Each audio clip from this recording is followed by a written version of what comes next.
ডিম বেগুনি। Hey guys, আসসালামু আলাইকুম, welcome to my page it's foodie জান্নাত। তো আজকে আমি বানাবো ডিম বেগুনি। তো চিন্তা করতে পারেন ডিম বেগুনি আবার কি রেসিপি ভাই? হ্যাঁ, নতুন একটা রেসিপি আপনাদের সাথে নিয়ে হাজির হয়ে গেলাম। এখানে কেটে নিয়েছি বেগুন, পেঁয়াজ, কাঁচামরিচ, টমেটো, ধনিয়া পাতা, সব কিছু ভালোভাবে কুচি করে নিয়েছি। যতটা পরিমাণে সম্ভব সব কিছু ভালোভাবে কুচি করে নেবেন বেগুনটাকেও। আর মশলা হিসেবে এখানে আমি নিয়েছি লবণ, হলুদ গুঁড়ো, একটু জিরের গুঁড়ো আর সামান্য পরিমাণে পাঁচফোড়ন গুঁড়ো। সব কিছু হাতের সাহায্যে ভালোভাবে ম্যাশ করে নিয়েছি, মিক্স করে নিয়েছি। আর এখানে আমি দিয়ে দিব দুটো ডিম। তা আপনারা যতটুকু বানাবেন সেই অনুযায়ী প্রত্যেকটা ইনগ্রেডিয়েন্টস নিয়ে নেবেন। এখানে ডিম দেওয়ার পর ভালোভাবে এটাকে ফেটে নিব।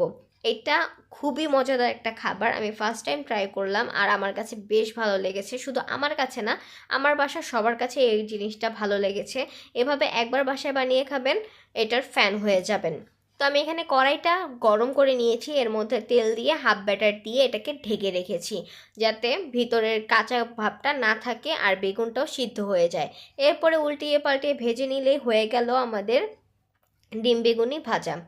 তো এটাকে আপনারা রুটির সাথে, পরোটার সাথে, ভাতের সাথে অনায়াসে চোখ বুজে খেতে পারেন। অনেক মজাদার একটা খাবার। আমি ভাতের সাথে ট্রাই করেছিলাম, বেশ মজা ছিল।